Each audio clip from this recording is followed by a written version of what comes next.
right now. Here is some background. One of the reasons this country has such a high ownership rate is that we generally have really low interest rates on home loans. A big reason for that is the standardization of loans by some giant pseudo-government entities, primarily FannieMae and FreddieMac.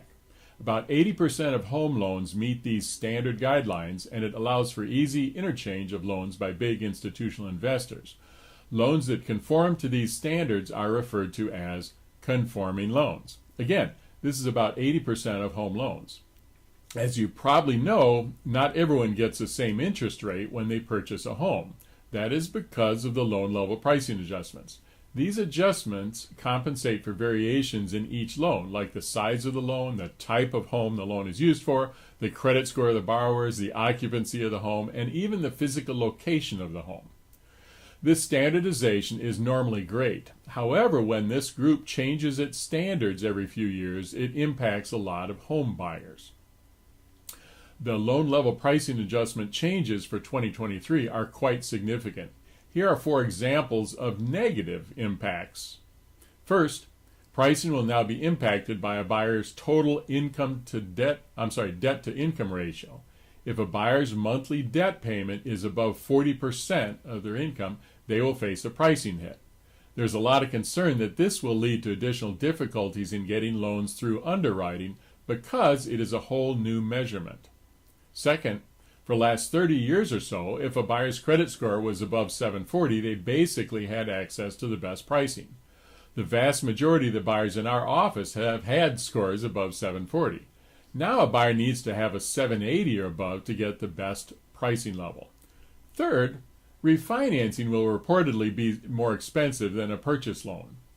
Fourth, there are now situations where it makes sense for a 20% down buyer to actually just use 19% down and pay private mortgage insurance because of the interaction between down payment adjustments and private mortgage insurance.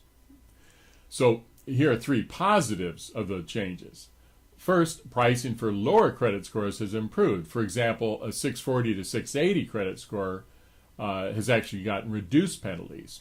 Secondly, many 3% down loans have gotten better pricing. And then third, there are now situations where the buyers have qualifying incomes equal to or less than 100% of the area average will not be subject to these new adjustments.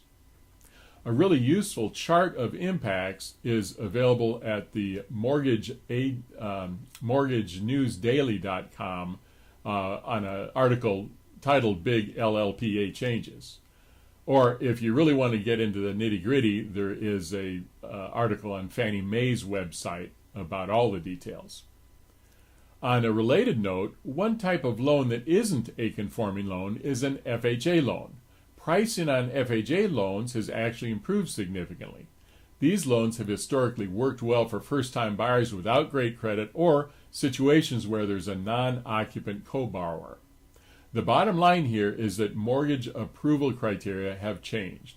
If you have a pre-approval from the first quarter or before, you need to go back to them and get an update. Thanks for stopping by, and good luck with your home purchase.